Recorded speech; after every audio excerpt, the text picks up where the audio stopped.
Vous savez, la Roumanie est actuellement le pays le plus important du monde. C'est l'alpha et l'oméga d'une nouvelle ère de paix, de dignité, d'amour et de prospérité. N'hésitez pas à liker la vidéo si elle vous plaît et si vous êtes nouveau sur la chaîne, n'oubliez pas de vous abonner et d'activer la notification pour ne rater aucune de nos prochaines vidéos. Allez, on commence. Alors bonjour, Joël ici pour Vision et Transformation. Aujourd'hui, nous allons réagir à une vidéo de Tucker Carlson avec Călin Georgescu. Certains peuvent se dire, mais qu'est-ce qu'on a à faire avec cette affaire de Călin Georgescu et la Roumanie? Mais il faut se rappeler toujours que ce qui passe ailleurs peut arriver chez nous. Et là, c'est carrément positif parce que vous n'allez jamais entendre, quasiment jamais entendre un homme politique, en tout cas qui veut se présenter à la présidence et qui a la faveur du peuple, il faut le rappeler, parler comme ça. Un homme politique qui parle d'amour, qui parle de paix, qui parle de la volonté de Dieu, c'est rare. Et il faut célébrer de tels hommes. Et il faut prier pour avoir de tels hommes chez soi. Ce n'est pas toujours le cas, même si la plupart des politiciens cherchent à être des diplomates. Nous savons que là, à leur siège, il y a des forces, d'autres forces, qui ne sont pas forcément de Dieu, qui cherchent à les contrôler et parfois qui arrivent à les contrôler parce qu'ils n'ont pas l'esprit de Dieu, ces hommes-là, et ils sont assujettis à d'autres esprits. Et c'est pour cela que nous voyons des décisions terribles. Même des gens de bonne volonté qui arrivent au niveau du pouvoir, mais qui, d'un coup, commencent à faire des décisions très bizarres, ou même inverses à ce qu'ils voulaient apporter. Pourquoi cela? Souvent, c'est parce que simplement, il n'y a pas l'Esprit de Dieu derrière. Mais lorsqu'il y a un homme, comme nous allons le voir, qui a l'Esprit de Dieu, ça vaut le coup de prier pour ces hommes-là, qu'ils soient sous la protection divine, et aussi qu'ils soient au pouvoir, tout simplement. C'est par l'Esprit de Dieu qu'on peut vraiment régner correctement. On utilise le terme régner parce que l'autorité vient de Dieu et ces hommes règnent, même si c'est pour un mandat ou deux, dépendant de la constitution d'un pays. Mais c'est Dieu qui met les autorités au pouvoir, Romains 13, 1. Et si une nation a un mauvais dirigeant ou un mauvais gouvernement, il faut se poser beaucoup de questions. Parce que souvent, c'est une forme de jugement ou d'occasion de se remettre en question au niveau culturel, au niveau individuel de la population, au niveau des croyances, et comment ces portes ont été ouvertes pour que l'ennemi puisse avoir accès au pouvoir si facilement. Souvent, c'est parce que la population a arrêté de prier le Seigneur. Alors, sans plus attendre, allons-y. Alors, ceci aussi est donc une première tentative d'utiliser l'IA de traduction de YouTube et de faire une vidéo réaction à partir de là. Donc, soyez patients parfois s'il y a des écarts, mais nous avons tenté de mettre des notes ou de le mentionner au cours de la vidéo. Allez, bon visionnage.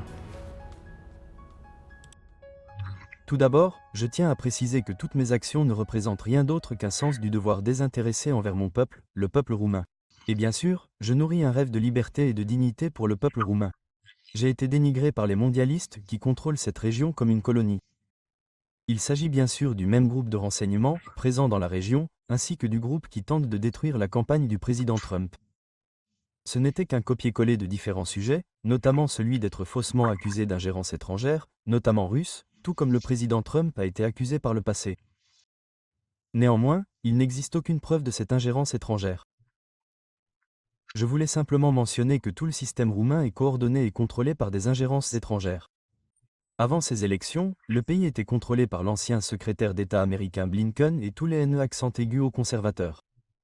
Après le président Trump et l'administration Trump-Vance, il est totalement contrôlé par la France. En fait, l'actuel président roumain est le président français Macron. Donc, est-ce Macron, si je peux me permettre? Oui. En tout cas, le fait est que, très clairement, j'étais un étranger, et parce que j'étais un étranger, il n'avait aucun contrôle, ou plutôt aucun soupçon, au tout début, au premier tour, sur ce dont je parle. Mon discours était entièrement consacré à mon peuple et était totalement lié à ce que nous pouvons faire seuls, à la manière dont nous pouvons garantir l'indépendance de la Roumanie, et à ce discours, y compris un programme que je présente pour la Roumanie, alimentation, eau et énergie. J'ai réussi le premier tour, et dès que j'étais étranger, ils ont immédiatement alerté, car ils risquaient de perdre, ils se rendaient compte qu'ils pouvaient perdre le pouvoir et l'argent. De plus, le point le plus important a été lorsque j'ai prononcé le mot « paix », ils ont immédiatement alerté, car ils avaient besoin de la guerre. Voilà, nous entendons des discours bellicistes, des bellicistes d'ailleurs, hein, qui veulent la guerre et qui persistent. Et ceux qui veulent la paix, finalement, sont dénigrés, ils les mettent de côté, ils ne veulent pas d'eux. À se demander si faire la guerre serait la solution pour rester au pouvoir ou rester crédible. Triste. Et c'était le point essentiel. Après le premier tour, tout le système a été immédiatement alerté. Et tout le monde sait que le peuple roumain était sous le coup d'une ingérence étrangère, qu'il contrôlait totalement la situation. Et, bien sûr, le système roumain a simplement appliqué ses décisions. En un sens, cela m'a immédiatement interdit. Le second tour a donc commencé le 6 décembre, avec des Roumains vivant à l'étranger. Le processus électoral a duré 3 jours. Nous avons donc commencé le 6, le 7 et le 8 en Roumanie. Donc, à 18 h, ils ont totalement annulé les élections. Le processus avait commencé le matin et, dans l'après-midi, j'avais presque 70% de voix. Ils ont tout annulé, donc le second tour a été annulé illégalement et inconstitutionnellement. Ils ont volé le vote et m'ont accusé, comme je l'ai dit, à tort, d'ingérence russe. Bien sûr, il n'y a aucune preuve, et jusqu'à aujourd'hui, lors de cet entretien, il n'y a aucune preuve. Juste pour souligner cela, c'est du copier-coller. Le président Trump a beaucoup souffert pendant sa campagne, la situation est exactement la même. Ils n'ont rien apporté de nouveau. Juste le même, mais quoi qu'il en soit, ils considèrent qu'ils n'ont plus besoin de revenir sur le second tour et ils organisent de nouvelles élections, qui auront lieu en mai de cette année. Donc, Et d'ailleurs, justement, ça vaut le coup dans vos temps de prière, de prier vraiment pour la Roumanie, afin que d'une manière ou d'une autre, cet homme se retrouve au pouvoir, parce que le peuple a déjà décidé, le peuple veut que la volonté de Dieu s'accomplisse. Il a une majorité. Là, vous avez entendu que tous les Roumains à l'étranger, 70% de ceux qui ont voté veulent cet homme-là. Donc ils ont compris que cet homme-là est une bénédiction pour la nation, parce qu'il met leurs intérêts en premier. Et c'est ce que tout dirigeant, tout bon dirigeant devrait faire. Donc, il faut se rappeler que lorsqu'on combat le mal, il faut prier pour tous ceux qui sont en train de se battre pour le bien. Et même si on ne pense pas qu'on est influencé directement, ça influence. Si la Roumanie tombe, c'est une grosse perte pour ceux qui se battent pour le bien, ceux qui se battent pour la liberté, même la liberté d'expression, car tout est en jeu. L'Europe est déjà assez soumise à une censure extraordinaire et même qui est pénalisée.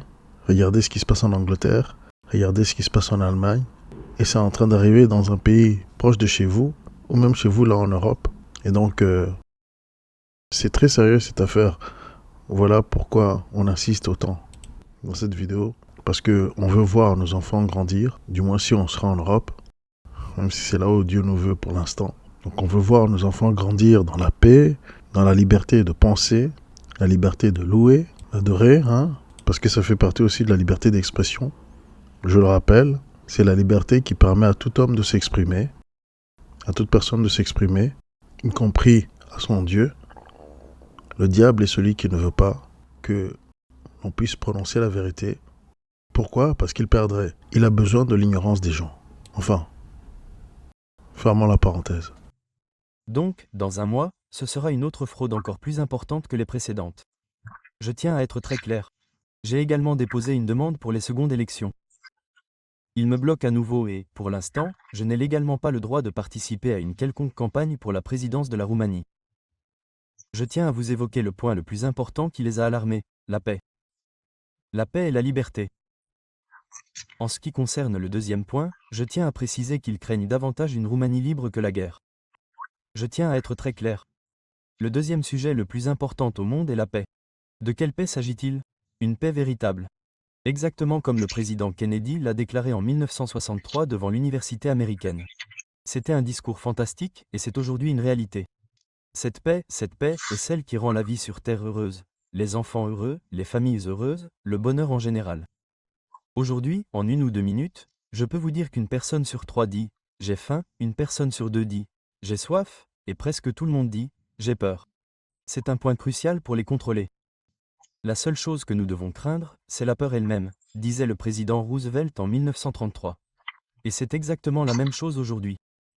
C'est avec confiance et sans peur que nous devons œuvrer pour la stratégie de paix.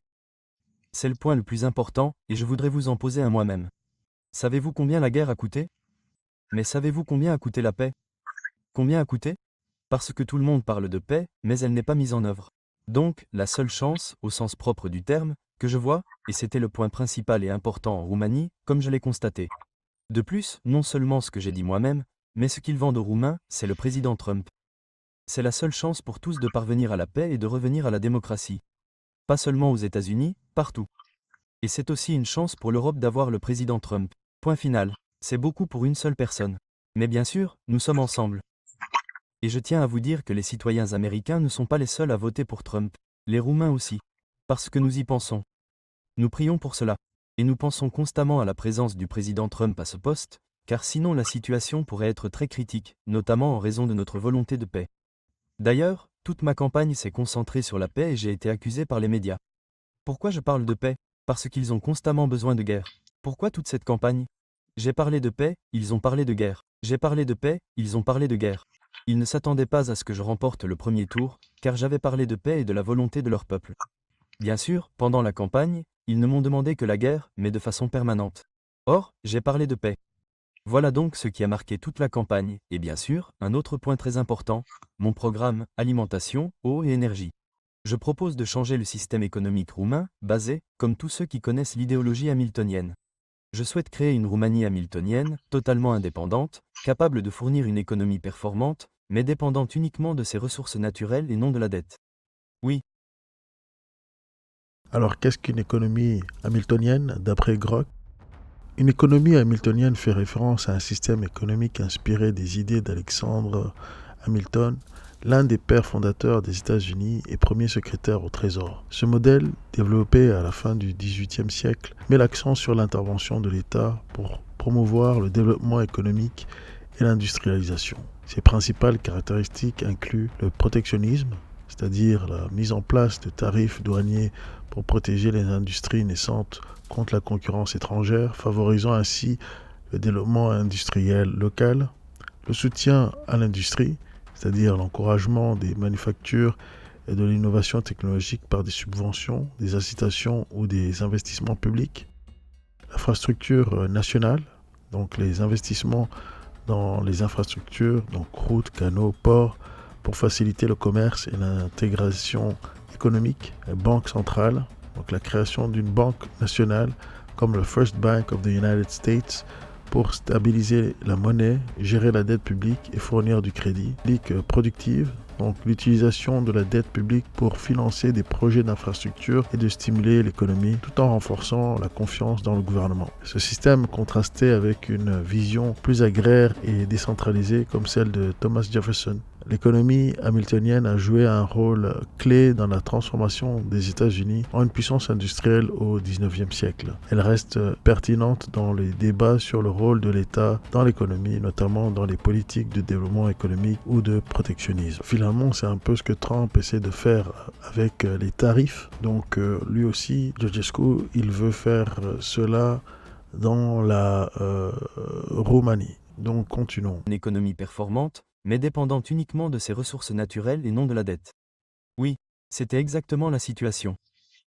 Nous pouvons être une puissance hamiltonienne en Europe de l'Est ou en Europe, simplement parce que nous devons suivre les meilleurs du monde, et l'un des meilleurs, que je reconnais personnellement, est le père fondateur des États-Unis, Alexander Hamilton. Voilà donc ma présentation, et pour cela, on m'a accusé de ne pas être à la hauteur. Eh bien, on vous en a empêché. Je veux dire, votre démocratie a été anéantie. Mais si vous êtes contre la guerre et contre la dette, vous devez savoir que ce sont les deux questions qui comptent vraiment pour les mondialistes. La guerre et la dette, ils sont pour les deux. Alors, avez-vous été surpris d'être accusé d'être un agent russe et exclu de la politique roumaine? Vous savez, ils ne peuvent pas. Comment puis-je dire qu'il est impossible de changer si vite? Donc, je peux vous dire que ce qu'ils ont fait ne me surprend pas. Ils ne détruisent pas la démocratie. Ils détruisent des vies. Et il ne s'agit pas de démocratie. Il s'agit de libérer les gens. C'est très important à savoir. Et cela nous montre une chose, la démocratie que nous avons, nous ne l'avons pas, car il est impossible de trouver tant de choses aujourd'hui et de réaliser que là où nous avions une démocratie, elle ne l'est plus. En fait, nous n'en avons plus eu en 35 ans. Nous n'avons plus de démocratie, vous savez. Quel rôle a joué le secrétaire d'État américain Anthony Blinken dans la politique roumaine? Tout le monde sait qu'il s'agissait d'une intervention étrangère, notamment de la part du secrétaire d'État Blinken, qui est intervenu dans les élections et a simplement dicté la conduite du système. Tout le monde est au courant de cette situation, y compris, bien sûr, le président Macron et les députés de Moldovie. Ils sont intervenus, mais le plus important était le secrétaire d'État Blinken. Qu'a-t-il fait et dit qui a affecté votre élection et la politique roumaine? Eh bien, il s'agissait simplement d'une intervention, mais ils ne sont pas très clairs. Ils n'ont pas besoin d'une Roumanie libre. Il faut mentionner que la plus grande base militaire de l'OTAN se trouve en Roumanie. Vous êtes probablement au courant. Oui, et bien sûr, ils veulent déclencher la Seconde Guerre mondiale depuis la Roumanie. Et dans cette situation, ils peuvent impliquer toute l'Europe, et aussi les États-Unis. Je pense que là, il y a un problème de traduction. C'est la traduction automatique de YouTube qu'on est en train de tester en même temps. Et là, on a écourté la vidéo pour enlever les espaces vides. Mais c'est la Troisième Guerre mondiale, bien sûr. Ils ont donc intérêt à la guerre. Comment ça, ils veulent déclencher la Seconde Guerre mondiale depuis la Roumanie? Laissez-moi vous expliquer la situation. C'est une porte d'entrée clé qui peut empêcher l'humanité d'entrer en guerre ou d'y aller. Pourquoi? Parce que la plus grande frontière de la Roumanie est l'Ukraine. Nous avons parlé d'environ 610 km pour la Roumanie seule. À titre de comparaison, la Pologne a près de 530 km et la Hongrie environ 130 km. Géographiquement, c'est très important. La plus grande frontière pour l'Ukraine est donc la Roumanie. Et dans ce contexte, bien sûr, la Roumanie est un atout pour l'Union européenne et pour Macron, car elle est stratégiquement importante pour déclencher la guerre. Le premier point stratégique est la Roumanie. Le deuxième point est un cadre de sécurité pour la mer Noire.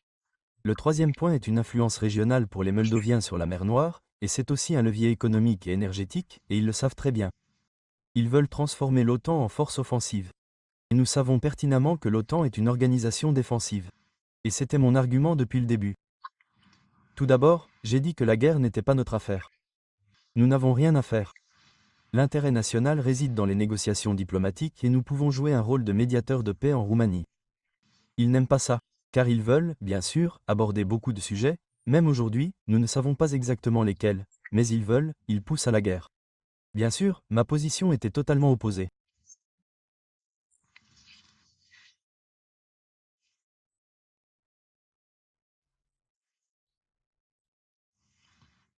Le plus important, c'est que le peuple me soutient, tout comme la quasi-totalité du peuple roumain, qui est contre toute intervention et toute participation à la guerre.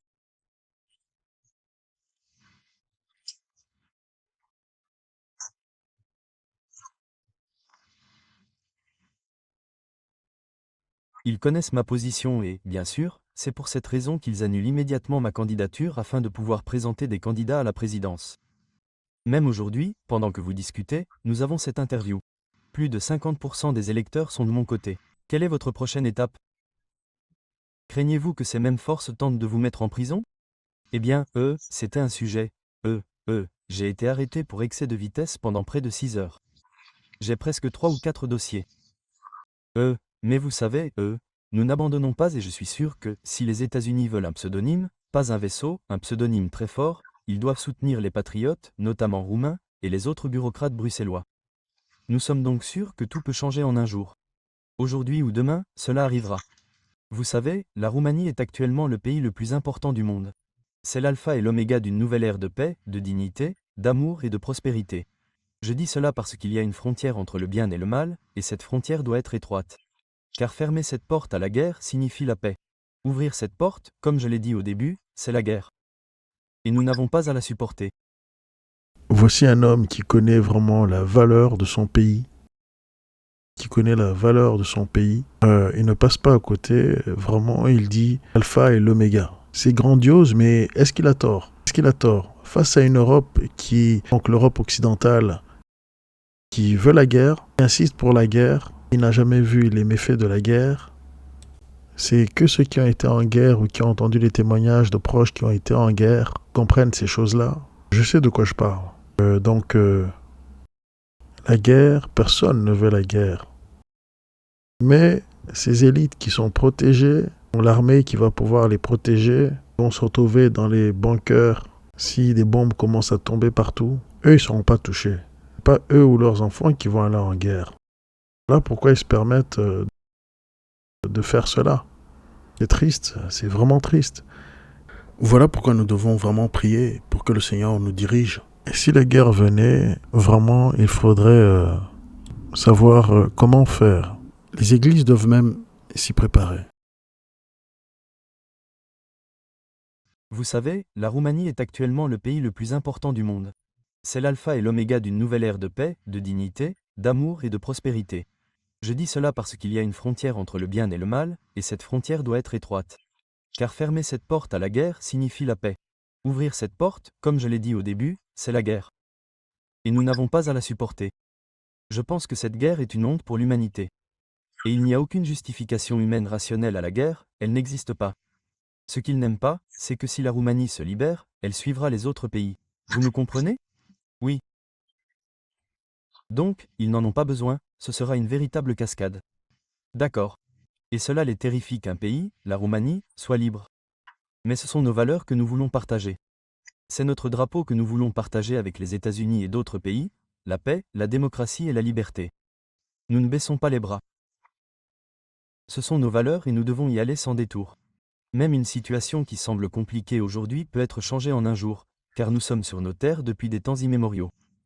Nous sommes ici depuis les origines de l'histoire, et toute notre histoire est illustrée par des héros et des rois dévoués à la patrie et à la terre.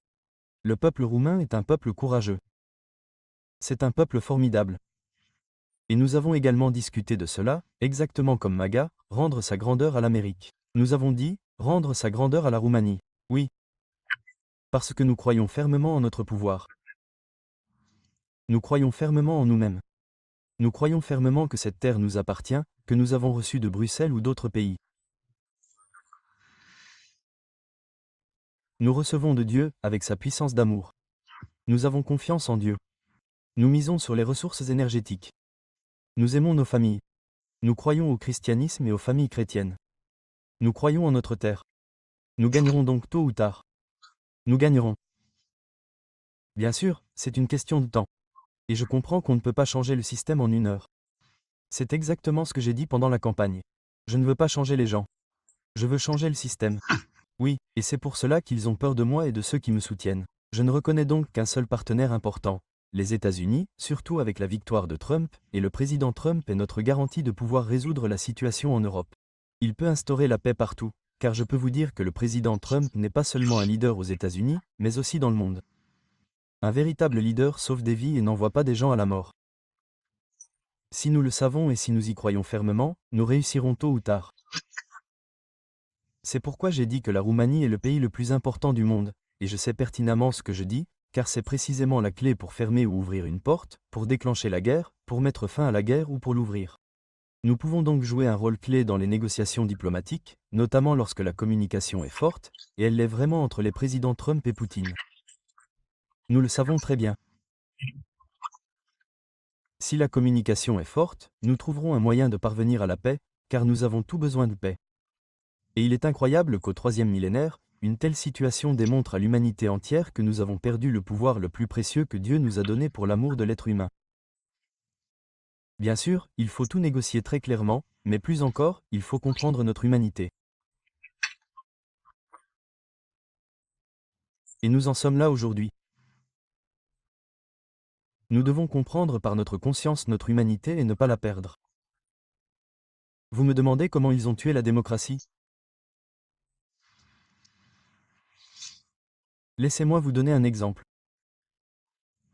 Nous sommes confrontés à une grave violation des droits humains fondamentaux, notamment des persécutions politiques, car nos partisans, et en particulier ceux qui soutiennent ma candidature, y compris des personnes vulnérables comme les retraités, les mères célibataires et les jeunes familles, ont été abusivement condamnés à des amendes de 1 000 € et soumis à des sanctions disciplinaires par des unités économiques ou militaires, simplement sur la base de publications sur les réseaux sociaux. Et je tiens à vous dire qu'un retraité en Roumanie reçoit environ 200 à 300 $ par mois et une amende de 1 000 à 2 000 $ simplement parce qu'il publie sur les réseaux sociaux, Vous savez, une condamnation pour soutenir la liberté, la démocratie, pour me soutenir moi-même et, en fait, pour soutenir la paix. La liberté d'expression est aujourd'hui menacée, sérieusement menacée et sévèrement restreinte, ce qui est très néfaste, y compris pour les médias.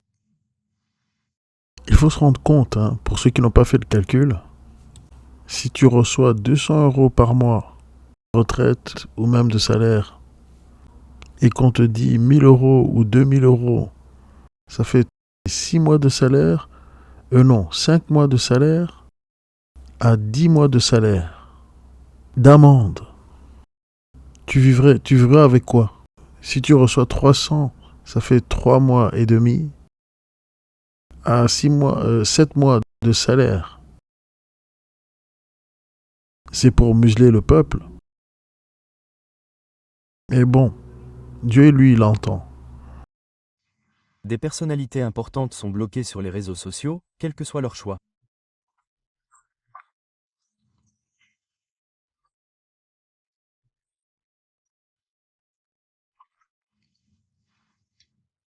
Une récente ordonnance gouvernementale d'urgence interdit la diffusion de contenus électoraux sur les réseaux sociaux, sauf inscription des candidats à cette campagne. Soyez prudents, membres des partis politiques. Autrement dit, la liberté d'expression en Roumanie est désormais interdite. De plus, les Roumains vivent à l'étranger. Ils ont également été abusivement restreints. Ils avaient 3 jours de période électorale, puis celle-ci a été soudainement réduite de quelques heures, limitée par les heures de vote roumaines. Le système essaie donc de tout contrôler, exactement comme vous vous en souvenez très bien, dans ce plania où ils veulent nous contrôler, entre autres choses, ils veulent également contrôler le vote. Au final, je peux vous dire que le plus important est que nous dénoncions la corruption dans cette situation. Vous me demandez comment je me sens? Comment est la situation? Je me sens bien car nous dénonçons la corruption après tant d'années. Nous dénonçons, nous dénonçons. La situation dramatique dans laquelle nous nous trouvons est telle que nous n'avons plus de démocratie. C'est impossible. Même s'il s'agissait d'une ingérence étrangère, ou autre, car j'ai affirmé que ma campagne reposait sur un soutien volontaire. Mais même s'il s'agissait d'une ingérence, comment peut-on détruire la démocratie en quelques semaines? Cela signifie que nous n'avons plus de démocratie. Et voilà où nous en sommes. De plus, bien sûr, ils n'apprécient pas la position du président Trump, ni celle de l'administration Trump-Vance, et ils sont totalement liés à ce que fait actuellement l'Union européenne. Vous savez pertinemment que l'Union européenne a établi un mondialisme, un gouvernement composé de personnes non élues. Même si l'on considère que les personnes non élues ont simplement été nommées, nous devons lutter contre le mondialisme à l'échelle mondiale. Je tiens à le souligner, nous ne pouvons accepter que des îlots de souveraineté dans l'océan mondialiste. Nous devons comprendre que nous avons besoin d'un réseau mondial de pays souverains. Nous devons donc former une union de pays luttant pour la souveraineté, car le drapeau de paix, de démocratie et de liberté que portent aujourd'hui les États-Unis doit être conservé, ainsi que celui de tous les pays qui nous entourent. Alors ça, je soutiens à 100% que les pays souverains et solidaires devraient être... Que les pays souverains devraient être solidaires, plutôt. C'est tellement important. Un contre-pouvoir à cette vague de mondialisation agressive d'un gouvernement mondial qui ne se prononce pas mais qui veut finalement amener l'antichrist, si on va au bout de la chose, qu'il viendra, mais nulle part c'est écrit que tout le monde doit se soumettre. Pas se soumettre. Faut voir. On ne doit pas devenir... On doit pas se laisser faire. On doit faire appel à Dieu pour qu'il y ait des poches, des nations, des lieux où, disons, ceux qui ne coopèrent pas puissent se retrouver. Et c'est encore mieux lorsqu'il y a un réseau international de pays qui ne sont pas pour ce système-là ou ces systèmes-là. On ne doit pas se laisser séduire, quoi. En fait, nous devons tous œuvrer et lutter pour la paix, et non pas simplement attendre une décision. Il est de notre devoir de démontrer qu'un être humain a le pouvoir de lutter pour la paix et la démocratie. Sinon, nous ne sommes que des esclaves. On m'a accusé de vouloir expulser la Roumanie de l'Union européenne et de l'OTAN. Ma réponse a donc toujours été la suivante. Je n'aime les étrangers que s'ils servent la nation, et non pour la servir. Je tiens à être très clair, pas pour la servir. Pour l'instant, nous ne sommes qu'un État client. Juste un État client. Et cela doit cesser. Car nous ne sommes pas des esclaves. Nous sommes un peuple libre. Et je vous l'ai dit dès le début, j'ai un rêve. Et mon rêve est la liberté et la dignité du peuple roumain. Pour cela, nous devons nous battre. Et nous n'abandonnons pas, car nous savons que c'est en notre pouvoir. Avec Dieu, nous pouvons réussir, car Dieu est avec nous. Cette situation est normale, car elle nous montre à quel point ce système était mauvais, combien de problèmes et, je peux dire, combien de violations des droits de l'homme ont été commises jusqu'à aujourd'hui. Il est donc crucial que la corruption soit révélée au grand jour, car nous vivons sous un cartel de censure, une loi qui utilise la loi uniquement à son profit. Vous me comprenez? Oui. Pas pour le peuple. Exactement comme le président Trump a connu tous ces problèmes pendant sa campagne, car la censure est une police politique, une persécution politique et un abus de droit, auquel nous sommes confrontés aujourd'hui. C'est une situation incroyable en un millénaire, compte tenu du fait que nous sommes dans l'Union européenne et que nous sommes membres de l'OTAN. Vous savez, nous avons une vision commune de ce que nous devons faire. Non, ce n'est pas le cas, et nous devons changer le système exactement comme je l'ai proposé pour changer le système économique. Exactement comme je l'ai dit à propos de la présence et de l'idéologie d'Hamilton. Nous devons changer tout cela, sinon nous resterons esclaves de notre propre pays. Nous disposons de ressources naturelles abondantes. Nous devons considérer que nous devons nous baser sur nos ressources naturelles et non sur nos propres ressources. Car ce qu'ils nous proposent, c'est la technocratie et la dette. Je propose au peuple roumain et aux autres pays la liberté et la dignité.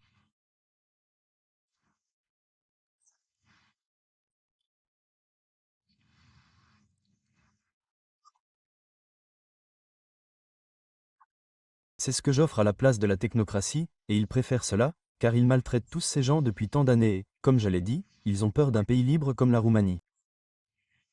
Merci. Merci Monsieur Gescu. Merci d'avoir pris le temps de vous expliquer, et bonne chance.